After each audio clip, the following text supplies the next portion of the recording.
What up, doe, y'all? We are back at it again. Obviously, no Lions football going on, playoffs, all that kind of stuff. We may touch on that a little bit later. But as we said, 411 Lions will keep the show going. There's always something to talk about because the football season is kind of just always dominating. Football is always dominating the news, even when people aren't playing football somehow.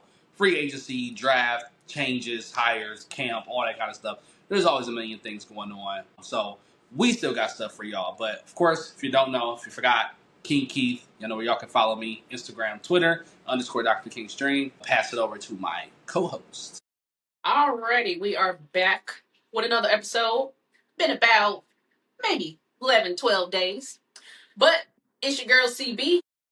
You can follow us anywhere you get your podcasts. You can follow us on Spotify, Amazon Music, YouTube. If you want to check out our clips on TikTok, 411 Lions, Apple Podcasts. So today we will be giving out report cards, man. Since the season is over, we are going to grade each position group. We'll talk about more in depth. A lot of players, each player. We are going to give a letter grade, and then I'll kind of play off of what Pro Football Focus has gave the Lions. So, yeah, we are giving out grades today. The next episode, we are giving out grades on the defense. Today, we are going to start with the offense. Alrighty. So, who we got first? Well, of course, you got to start at the helm, the quarterback position. CB, I know you got some statistics and some different things to be able to read off. I know CB always stay with the numbers. I'm going to start calling her the numbers gal. Talk about the quarterback's position a little bit. How were they graded out on paper this year? Alrighty, so Jared Goff with Pro Football Focus. Overall, he was graded a 77.7. The Lions offense did finish second in receiving. Overall, the Detroit Lions offense was ranked fifth. Their offensive line overall, let's check it out, was ranked 12th, but the Lions had 13 different linemen recorded at snaps at O-line in 2025. So obviously with a lot of injuries, things of that nature. But yeah, so with Jared Goff, he finished 4,564 yards, 34 touchdowns, only 8 interceptions. The game I highlighted where he struggled a lot was that Minnesota game, the second Minnesota game where he threw those 2 interceptions. But overall, definitely a good season. Everybody makes mistakes. Only 8 interceptions, 34 touchdowns. My letter grade, I would give Jared Goff. I would give him an A-. I think he was really good. He did get us to a winning season. Obviously, we did finish bottom of the division, but everybody in the NFC North kind of, I guess, got better, whatever the case may be. That's another argument for another day. But I definitely feel that Jared Goff, his accuracy, his creativity, his pocket presence, his NFL IQ is still there. I know he took a lot of criticism with the mobile, not mobile kind of thing, but I definitely feel he's our guy. A-, Jared Goff. I would be inclined to agree. I put him in a similar range where I think A- is also where I would come in at.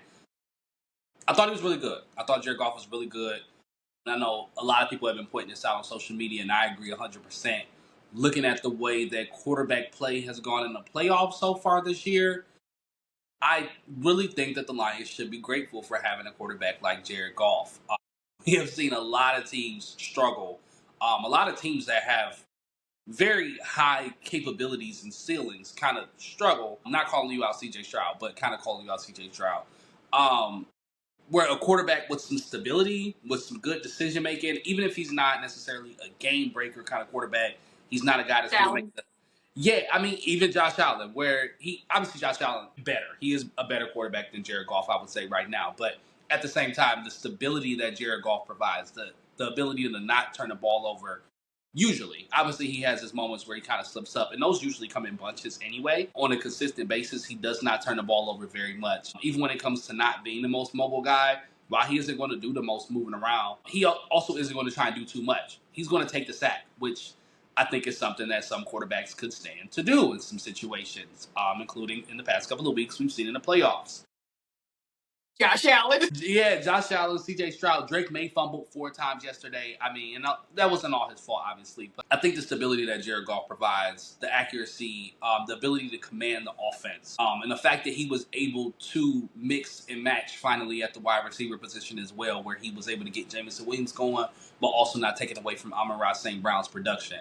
I'm hoping that Sam Laporta comes back healthy. I'm hoping that he has the full complement of weapons. I'm hoping that the Lions invest in the offensive line because I think that's the one thing they for sure need to do this offseason is invest in both sides of the trenches and figure out a way to marry their defensive scheme together. Other than that, I think this is a team with a high ceiling, and I think that Jared Goff complements that high ceiling. He is not at any way a liability, I think, at the quarterback position. I don't think there's a way for the Lions currently to be doing better. So I like what I saw from Jared Goff this year. Yeah, I definitely like what I saw. I'm gonna go A. My brother's gonna go A now. Where are we going? We are going to the running back group. So we got Jahmyr Gibbs. Well, I'll kind of stick with the starters for video purposes. I know we got backups, things of that nature. Trying to stick with starters, guys. So Jahmyr Gibbs and David Montgomery. Football Focus ranked Jahmyr Gibbs 85.6. And Monty got rated 75.3 by Pro Football Focus. I'm going to give Jahmyr Gibbs an A plus. I'm going to give Monty a B plus. Not because he did bad, but I don't think that we used him enough. David Montgomery finished the season with 716 yards, 8 touchdowns. His highlighted game was the 72-yard touchdown run against Baltimore. He had 2 touchdowns in that game. Jahmyr Gibbs finished a little over 1,200 yards, 13 touchdowns. Yeah, he had a good Giants game. And Dallas. I believe Dallas, he had 3 touchdowns. I'm going to give Jahmyr Gibbs A+, Monty B+. Where you go? I am going to go somewhat controversial. I'm going to give Jahmyr Gibbs an A-. I thought that he was really good this year as well. I thought that he was extremely explosive. I think the offensive line kind of held back both of these running backs' abilities or capabilities. But I thought that overall Jahmyr Gibbs was really good. There are little things that he could be doing better, pass protection, stuff like that. But overall, I thought that he was outstanding. I think that he is arguably the best running back in the league. Maybe not the best, but arguably the best. I think he is absolutely in that conversation as the best running back in the league. I think the offensive line just kind of affected his ability to be effective, excuse me. And so he had those really good games, but then he had those really bad games. But the really bad games kind of weren't his fault. But David Montgomery, I'm actually going to give him an incomplete because I don't feel like the Lions utilized him properly this year. And you can blame whoever you want to blame, but I thought that he did not get the touches he deserved. And I felt like the Lions didn't prioritize him as much as they should have. I'm glad that Jahmyr Gibbs was able to stay healthy, but I really think that David Montgomery needs to be, or whoever the second running back is going to be, needs to be essential for being used to keep Gibbs healthy. Because the way that the Lions utilize Jahmyr Gibbs, they overutilize him at that point. He starts to take a lot of hits. He starts to do a lot. And I think David Montgomery is just such a good compliment. And I think the Lions lost sight of that a lot this year. And so I don't feel like it's fair to grade David Montgomery because I think he would have performed really well if he had been given more of a chance to be utilized by the Lions. And 700 yards is nothing bad at all. I mean, as a second running back, like those are still good yards. But these 2 running backs should both be running for 1,000 yards a season, in my opinion. And I think they can. I do too. I think, And that, they and that's proved that they can. and that's why the offensive coordinator hire will be so important, and that's why the offensive line changes that they hopefully make will be so important, and I think it's going to be something they address. But I don't feel comfortable giving David Montgomery a complete grade because I felt like the Lions kind of let him down a little bit this year. I'm not going to. Yeah, and I want to see David Montgomery stay, you know. I may not be the GM, but I want to see Monty stay. I think Monty's useful. I mean, he still's averaged, 4.6 yards a carry. It's still really good. I think he could have been hired this season, like you said, had we utilized him more. I'm disappointed at hearing trade talks or cut him or whatever they're talking about doing. I think he should stay, but that's just me. Yeah, I think he's a perfect compliment to Jahmyr Gibbs. I do. And I think that he means a lot to the team in the locker room. But I mean, again, like you said, we're not the GM. We'll figure out what the logistical, financial, whatever the benefit is to the Lions. And, people will say running backs are somewhat easy to replace. I don't want to call them a dime a dozen because I don't think David Montgomery is a dime a dozen, but I do think that finding a second running back wouldn't be hard for the Lions if they moved off of David Montgomery. But I like the way he complements the Lions. He's good in pass protection. He can also play in the pass game as well. Good short yardage back. Yeah, I'm a fan of David Montgomery's game. I think he complements Jahmyr really well. I think the Lions, if they're going to keep him around, need to make sure they're doing a good job of utilizing him while also still giving Gibbs the amount of touches that he gets. But they need a more creative offense. Just being real. Right. I second that. All right. So we are going to move on to wide receiver. Again, guys, I'm going to keep it to pretty much who we really see on the field the most. So we got Amaron St. Brown, Jameson Williams, we got Isaac Tesla. Anybody else you want to add? Maybe Khalif Raymond. I don't really I think have him down. I think those three are fine. Okay. So St. Brown, Player Football Focus gave him a 90.7. Jameson Williams, Pro Football Focus gave him a 75.6. Isaac Tesla, Pro Football Focus gave him a 63.1. Tesla finished the season with 239 yards and 6 touchdowns. That Minnesota game, I believe that first game, he had 50 yards, 1 touchdown. We got Jameson Williams. He finished 1,117 yards off of 64 receptions, 7 TDs. Highlighted game, LA, December 14th. My birthday. He had 134 yards and he had a TD. I mean, he was catching everything that game. He was unbelievable. St. Brown, 1,401 yards, 11 touchdowns. Good both Chicago games. Yeah. Chicago game, he had 164, 2 TDs. Well, no, that's the LA game, sorry. And then 914, that Chicago game, he had 3 TDs, where I believe we put that 52 on him. Shout out to Caleb Williams, and Ben Johnson. St. Brown, I'm going to give him A+. J-Mo, I'm going to give him an A. Tesla, as much as he was used, I'm going to give him a B+. I think that this is a really good group. Even St. Brown and J-Mo finished top duo of wide receivers, yard wise. I believe both of them were elected to the Pro Bowl, right? I know St. Brown. I think so. Yeah.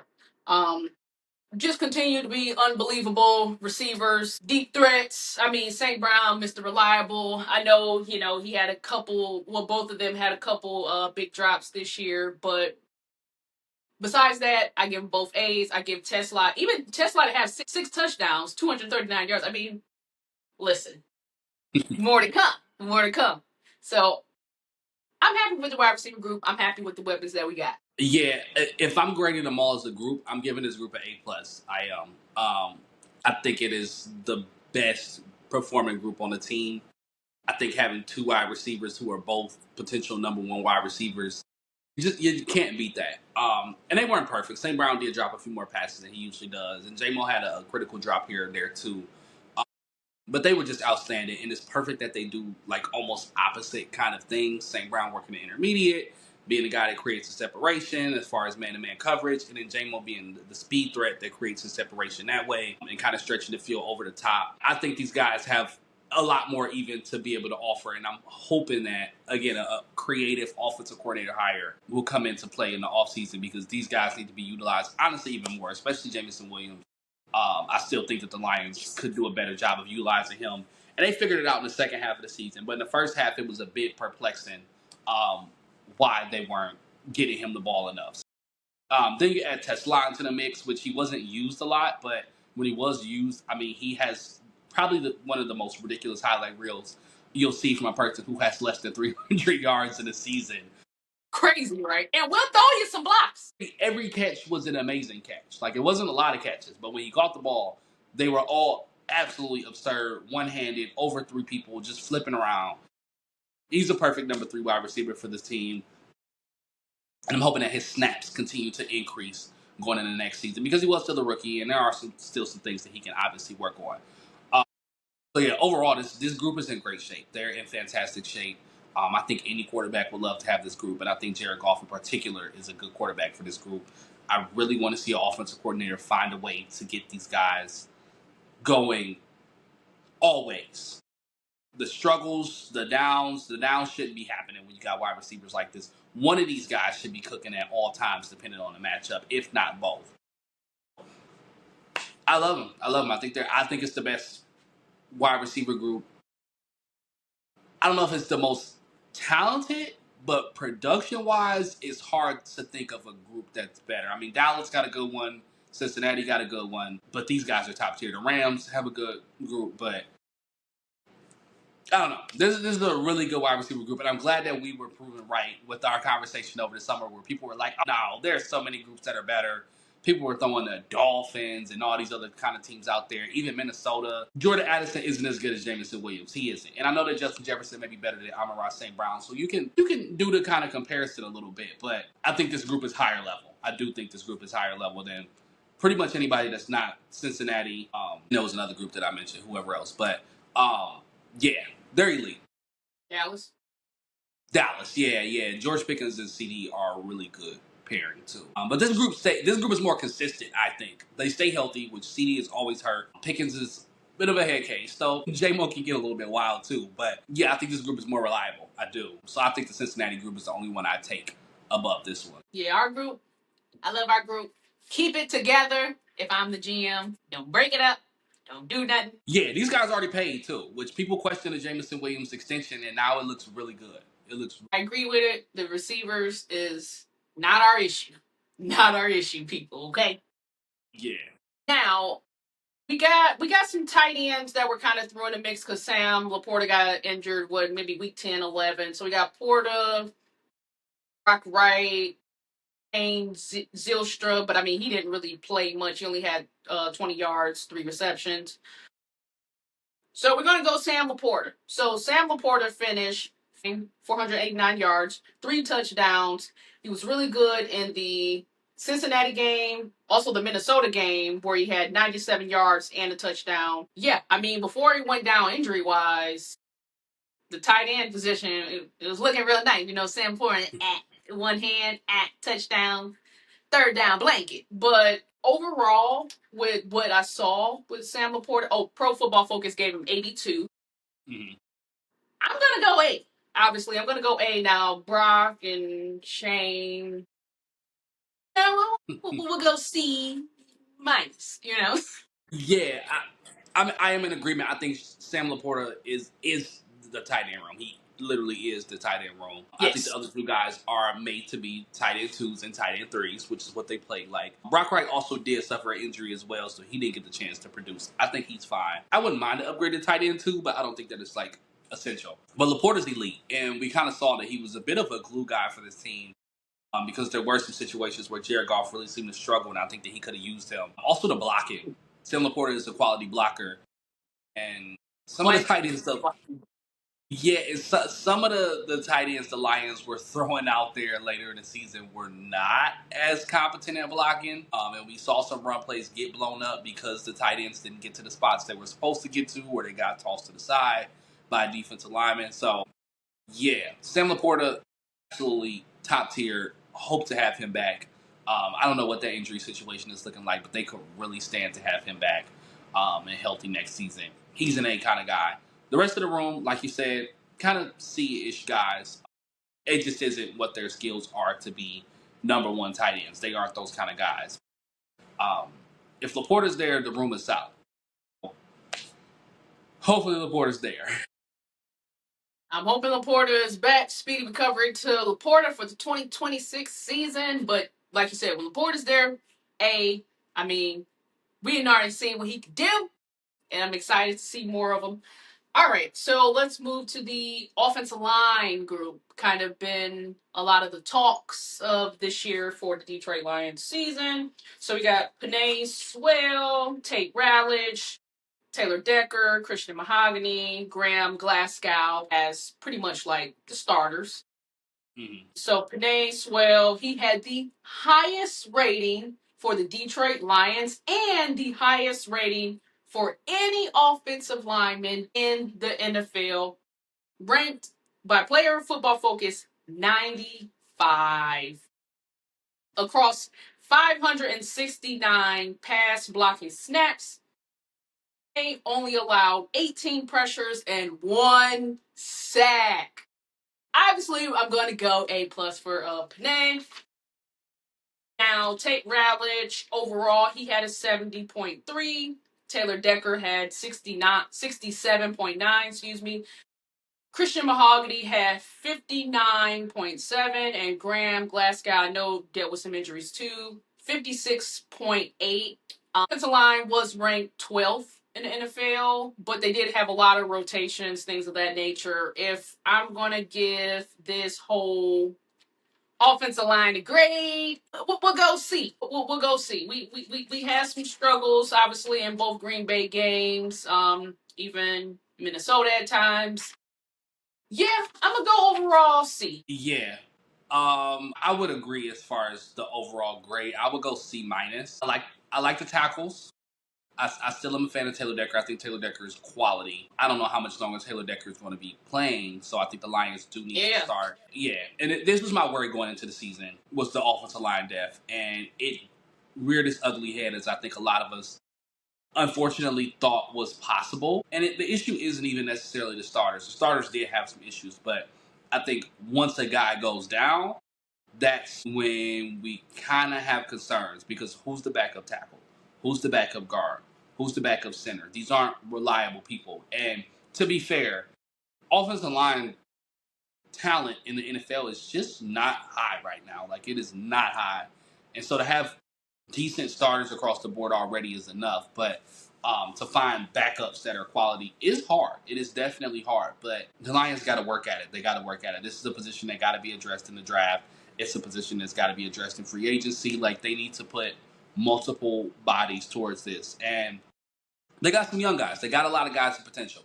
Tate Ratledge was good. This is a guy who can start next year. The right side of the line, if Ratledge is staying at right guard, is good. I like Mahogany. I think Mahogany might have struggled a little bit at times this year, but he also dealt with some injury issues.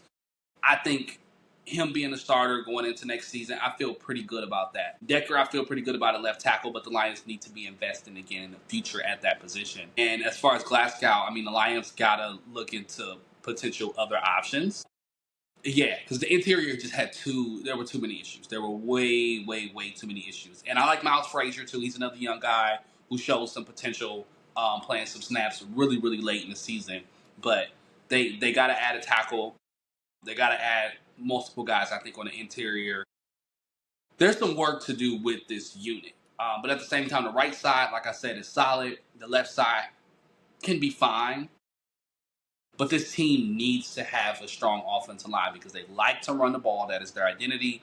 And Jared Goff, the one thing that he struggles with is pressure, particularly up the middle. So the middle of this offensive line got to be shored up, whether it's the players playing better or whether it's them finding somebody else. But they had some good moments, too. They did have some good moments. It's just the games where they struggled. Backups came in, like when Tristan Colon had to come in. I hate to single Tristan Colon out, but it got a little bit rough in that Minnesota game. A lot of missed blocks, a lot of bad snaps. A lot of issues. You just can't have that. Like, you can't win games like that. And this is a team that beat Chicago twice this year. Like, they beat good teams, but they could not beat a team like Minnesota because they could not handle the pressure. They couldn't handle the different looks. This offensive line was a liability more often than I think anybody else on this offense, and possibly anybody else on the team in general. So it's a lot of work. And I hope that Brad Holmes is ready to address it instead of being like, we're going to roll with our guys. Yeah, I definitely hope that Brad Holmes addresses this in the draft or free agency, whatever we do. I think we need to address this situation. I think once this situation is addressed and maybe some things on defense, I think we'll be back to play Chicago for the division title, because obviously they won it this year. It's going to go through Chicago next year, and we will be here to take it back. Yeah, I mean, yeah, this offense is as capable as any offense in the league. It really is. But yeah, that offensive line has to be shored up. Like, there's got to be some sense of continuity there, some depth. I don't know what the draft is going to look like. Everybody's projecting that the Lions are going to take a tackle. I'm here for them taking a tackle that can maybe kick at guard. When Taylor Decker, whenever he chooses to leave, he can kick to one of the tackle spots. At that point, something something's gotta happen with this offensive line. But if the offensive line is decent, I think this goes back to being one of the best offenses in the league. They kind of were one of the best offenses in the league still, but a consistent best offense in the league is where they need to be at. Offensive coordinator, offensive line, and then we'll talk about the defensive side of the ball on a different day.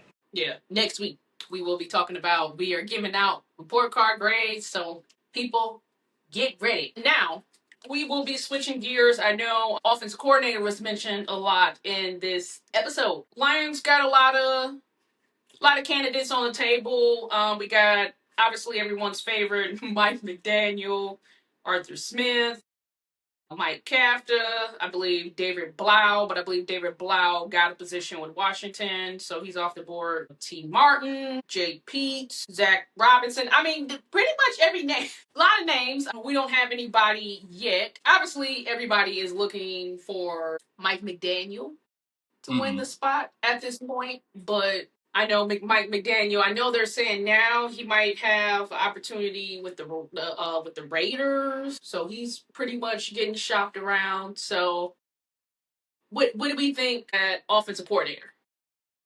Is there somebody we want?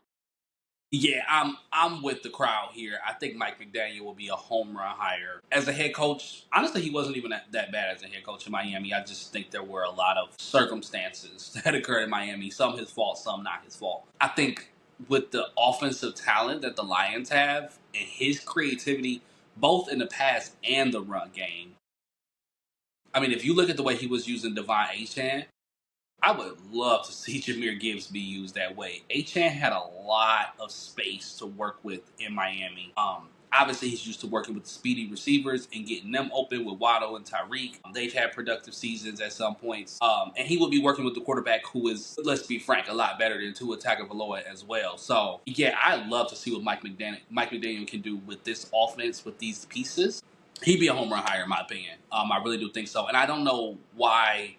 I don't think any of the head coaching jobs are good enough for him. I wouldn't consider them. They seem like jobs where you get fired a year or two in. Like the Raiders are just not. That's a dead job. It's a dead job. Like that's not somewhere you want to be. If we're being real, that is a team that is void of talent. So I don't think that's the place that you would want to be. You're going to get fired in 2 years. Baltimore maybe is a different story, but I don't know if Mike McDaniel fits their personality in Baltimore. Tennessee's another job where it's like you can get fired really quickly if you don't succeed there. So, the Giants' job is already taken by Harbaugh. I think it would be best for him to take a coordinator position, and I think with the Lions, it will be very easy for him to succeed. Only issue for the Lions is that if, the Lions' offense goes back to where it was, he probably will get hired away in another year or two, but I think that the Lions shouldn't care about that. They should bring the best guy in because this team can win the Super Bowl next year. And this is a guy who elevates the offense. So I think it's a good hire. I wouldn't have minded a David Blau move, if I'm being honest. I don't really like much of the other names. They're all retreads. Zach Robinson, Arthur Smith. They'd be fine. But I think the creativity aspect, I think this offense is too talented for some of these names that are coming up. Mike Kafka's an interesting one. I don't know too much about him, but yeah, Mike McDaniel is, I would say, the runaway favorite for me personally. Yeah, we gonna see how. I wonder when they're gonna make the selection. Is it gonna be like a month or a couple weeks? I wonder. It's interesting because the Lions do keep their cards close to the vest. I think some of it depends on who some of these teams that get eliminated potentially, like some of the guys that they start to hire, like Jesse Minter from the Chargers. He's going to take a job any minute now. Go Blue. Shout out to Jesse Minter. Who else lost this weekend? Denver lost this weekend. I don't think Vance Joseph's going anywhere, but I can see the Broncos offensive coordinator going somewhere. Dennis Allen. Won. Not the Broncos, the Bills. Dennis Allen, potentially, I mean, he could be going somewhere. He was New Orleans coach for a while, and he's done a really good job with Chicago's defense. Yeah, it's guys that are still going to continue to move around, so it might be another week or two because people want to hire these guys that are on some of these teams that are left. But yeah, I'm hoping for Mike McDaniel. He's already interviewed. I know he's interviewed in person as well for the Lions. He's going to have a lot of choices on his plate. It just really comes down to what he decides to do. But I don't know how I feel about anybody else. It's not a lot of overly inspiring people. I would prefer to go with like a younger, fresher hire, somebody that is gonna do something different versus the Arthur Smith who's like, all right, well, we're gonna bring our 2 tight ends in and we're gonna run the ball today. You're gonna run this very basic offense. We'll see. For me, McDaniels. Whoever we hire, it needs to be a big swing and a home run. Don't in Detroit now. Don't take no big swing and miss. This I think we need to get this one right. Spend some money, whatever we got to do. We need a big hire, a proven name. I know they were playing around with Dan Orlowski. Hell no. Hell no. No, absolutely not. No. I will pass. For one, nobody that doesn't have coaching experience. Let's not even do that. Second of all, it's cute when you up on ESPN drawing up the little stuff on the board. Like some of the stuff he does is impressive. I'm not gonna lie. NFL Live is a really good football show. But no, I prefer not any TV analysts who have no head coaching experience. I'll take somebody like Mike McCarthy or somebody like that before we're bringing in Dan Orlowski. And Dan Orlowski, somebody will have to tell him, you can't bring Josh Allen with you. So, as much as he ride or dies for him, which is so annoying, like, you turn the ball over 4 times. Sorry, you did cost your team the game. Yeah, I mean, yeah, I think TV and analysts is his lane, but I know people were throwing that around. Yeah, I would want somebody that's a proven name. Whoever we get, Detroit, spend the money. Don't be like the Tigers. You know what? Yeah. That's another conversation because they don't ever want to spend no money. Yeah, And they gonna make me frustrate mad. me. They frustrate me. But the Lions, for one, there's the salary cap and all those kind of things. I don't think money is the issue. Dan Campbell likes his guys, and people were pointing out that the Lions didn't really do a search for either of the past 2 hires. Ben Johnson, it wasn't really a search. It was kind of just a promotion. Like, here, you're the offense coordinator. We trust you. And with John Morton, it was like, we have the familiarity. We just going to hire you. I don't think they went through like a ton of interviews and all that kind of stuff. So this time they're doing that. And they are doing their due diligence. I want an established person. I want somebody that's not going to run a very vanilla scheme. This team can be explosive, like extremely explosive. Got to do the motion and all those kind of extra things, throwing the ball down the field, utilizing the speed. I don't know if Arthur Smith and Zach Robinson inspire enough confidence in me to do those kind of things. But they'll run the ball. They will run the ball. Well, we will see. Long as it's a good name, we will see. We'll keep an eye on that. We'll keep an eye on some free agency things going on. We'll keep an eye on the David Montgomery situation. This kind of could go either way. I know he's been posting things. I know Brett Holmes said some things. All I know is I want Montgomery to stay, but that's just me. But we'll keep an eye on it for all of y'all. Yeah, we'll see for sure. I mean, I trust him to find a decent replacement, but yeah, I love for Monty to stay too. Yeah, I love for Monty to stay. All right, well, that wraps up our report card grades. Let us know what you'll grade the Detroit Lions offense. Next week we are coming on the flip side. Well, or maybe later on this week we'll be coming with the flip side. Excuse me. The grades for the defense, which may get a little spicy. Gonna get a little spicy on my end. But yeah, that's all we got for you. You can follow us on 411 Lions anywhere you get your podcasts. You can follow us on TikTok, Amazon Music, Apple, Spotify podcasts. Anywhere you get your podcasts, like, comment, subscribe on our YouTube channel. Thank you for those subscribers. Thank you for our regular listeners. All right, you can take it away. We shall catch y'all next week. Like we said, have some defensive grades, maybe talk some playoffs, talk some trash. But until then, peace. Peace.